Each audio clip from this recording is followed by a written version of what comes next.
মানবিকতার অনন্য নজির, দৃষ্টিহীন ভাই বোনের পাশে দাঁড়িয়ে সব দায়িত্ব নিলেন সমাজকর্মী রঞ্জন ঘোষ। বর্তমানে স্বার্থপর সমাজেও যে মানবিকতা এখনো বেঁচে আছে তার উজ্জ্বল প্রমাণ মিলল মুর্শিদাবাদের ফারাক্কায়। স্থানীয় দুই দৃষ্টিহীন ভাই বোনের জীবনের কঠিন লড়াইয়ের সাহায্যের হাত বাড়িয়ে দিয়ে নজির গড়লেন সমাজকর্মী রঞ্জন ঘোষ ও তার সহযোদ্ধারা। ফারাক্কা 2 নম্বর কলোনির বাসিন্দা প্রার্থনা বিশ্বাস ও তার দাদা দুজনই জন্মগতভাবে দৃষ্টিহীন। ছোটবেলায় বাবাকে হারানোর পর মামার বাড়িতে চরম অর্থকষ্টের মধ্যেই পড়ে বড় হয়েছেন তারা। স্নাতক পাশ প্রার্থনা কখনো ভাবেননি তার জীবনে আসবে আনন্দ আর উৎসবের মুহূর্ত। তার জীবনেও আসবে আনন্দ আর উৎসবের মুহূর্ত। প্রার্থনার বিয়ের খবর পেয়ে এগিয়ে আসেন সমাজকর্মী রঞ্জন ঘোষ ও ভিকি হালদার।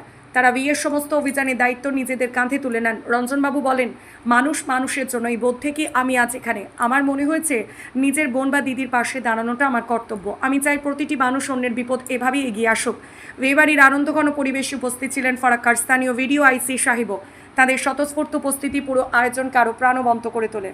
বলবেন? সত্যি আমি ভাষাতে বলে বোঝাতে পারবো না যে আমার ভেতরে কেমন লাগছে, কতটা আমি আনন্দিত, কতটা।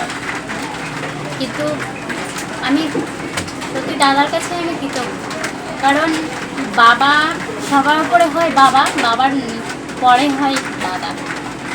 সে দাদা আমার বাবার কাজটা যে করছেন আমি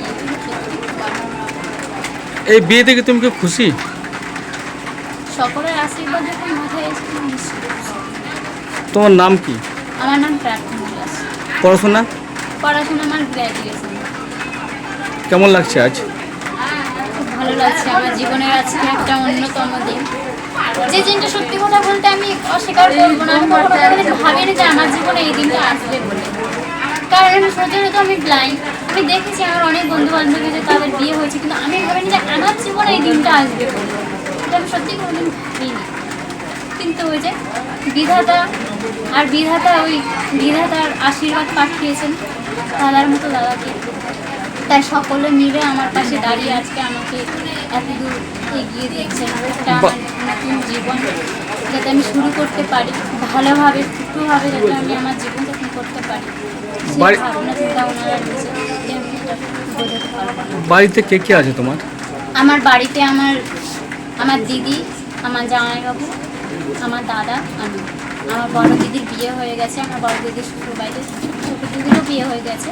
যেহেতু আমরা 2 ভাই বোনই লাইনে, আমার দাদা এবং আমরা 2 ভাই বোনই লাইনে। যারা আজ তোমার এই দায়িত্ব কাঁধে নিয়ে আজকে তোমার এই কর্তব্য করছে, সাধারণ মানুষকে কি বলবেন ফারাক্কাবাসীকে? সাধারণ মানুষ কি বলবে আমি সেটা জানি না, হয়তো এক একজনের মতামত এক এক রকমের। তোমার কি মতামত যে কাজটা জন্য করছে? আমার মতামতে আমি বলেই করতে পারবো না যে আমি একটাই কথা বলবো যে দাদা যদি পাশে না থাকতো তাহলে এই যে এত আনন্দিত, এত উৎসব, এত কিছু হয়তো এটা আমার জীবনে হয়ে উঠতো না। আপনি কি মনে করছেন দাদা আরও কোনো পরিবারের পাশে দাঁড়িয়ে এরকম কাজ করুক? আমি দাদাকে এটাই বলবো যে ঈশ্বর দাদার সুমতি দিক, দাদা যেন আমাদের মতন এরকম অনেক মানুষকে পাশে দাঁড়াতে পারে, সাহায্য করতে পারে। দাদাকে এটাই দাদার কাছে আমি এটাই যে ঈশ্বর যেন দাদাকে এটাই আশীর্বাদ করে। কি নাম তোমার? আমার নাম প্রার্থনা দাস। বলিয়েন না, সমাজসেবী খেলার যদি তাৎপর্য করি অনেক কিছু হয়। আমি আমার জীবনে আমার 1.5 বছর বয়স যখন সম্ভবত 1.5 থেকে 2.5 বছর স্বাভাবিকভাবে আমার জানা নেই, আমার বাবা মারা গেছিল। আমরা মামাদের বাড়িতে বড় হয়েছি। তাতে আমার যেটা মনে হয়েছে, আমি যেভাবে যে পরিবেশে বিলম্ব করে এসেছি, তাতে আমার সবসময় মনে হয়েছিল যে আমার কোনো বোন, আমার কোনো দিদি, আমার কোনো ভাই এবং বয়স্ক যারা আমার গুরুজন, যদি কোথাও কোনো সমস্যায় থাকে তার পাশে দাঁড়ানো একটা মানুষের কর্তব্য। তার জন্য আমাকে সবসময় এই নিয়ে না আমার একটা মাথার মধ্যে সবসময় আছে, আমি এইরকম যদি সুযোগ পাই আমি তার পাশে দাঁড়াবো। বিভিন্ন সময় দাঁড়িয়েছি। যদি আজকে আপনি এসছেন তো আপনাকে নিষেধ করতে পারবো না। আপনি সংবিধানের একটি স্তম্ভ আছেন, মিডিয়া আছেন, আপনি জিজ্ঞেস করছেন, অবশ্যই বলবো। কিন্তু আমি প্রত্যেকের কাছে অনুরোধ করব, আমি হাইলাইট হওয়ার জন্য নয়।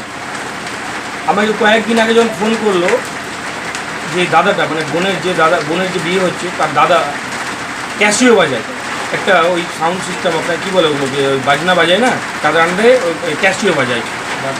তুমি আমাকে ফোন করলে যে এই ধরনের একটা কিছু আছে। আমি যে যাই অনেক সময়, তো যেগুলো আমি যদি এগুলো পাবলিশ করি না। তা আমি এলাম, এসে দেখলাম এই পরিবারের যা পরিস্থিতি, তাতে একটু যদি রং দেওয়া যায়, একটু অনুষ্ঠান করা যায়, সবাই তো চাই আমাদের জীবনে যে জন্ম বিবাহ মৃত্যু চিনতে থাকে, এটা কিন্তু আমরা ধুমধাম করে মেনে চলি আর কি, রীতি রেওয়াজ মেনে। তারপর আমার মনে হলো, আমি বললাম ওকে যে ঠিক আছে, যাবতীয় যা হয় আমি করব। এখানটায় এলাম, তারপর তো এই সবই আপনাদের, আমরা সকলে মিলে অনেকজন মিলে চেষ্টা করলাম যে কী করা যায়। তারপর এই অনুষ্ঠানকে এগিয়ে নিয়ে যাওয়ার চেষ্টা করলাম।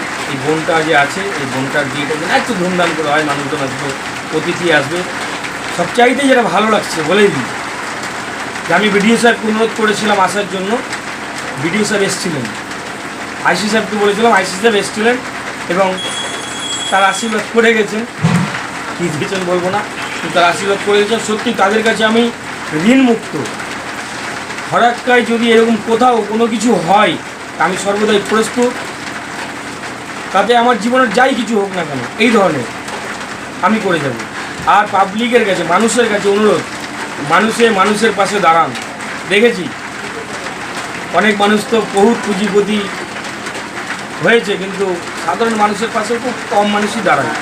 এগুলো পরিবারের পাশে যদি না দাঁড়াতে পারি, তাহলে আমাদের জীবন, আমার মনে হয় যে তুলনায় বৃথা। আজকালকার যেমন হয় ভাইয়ের পাশে থাকে না।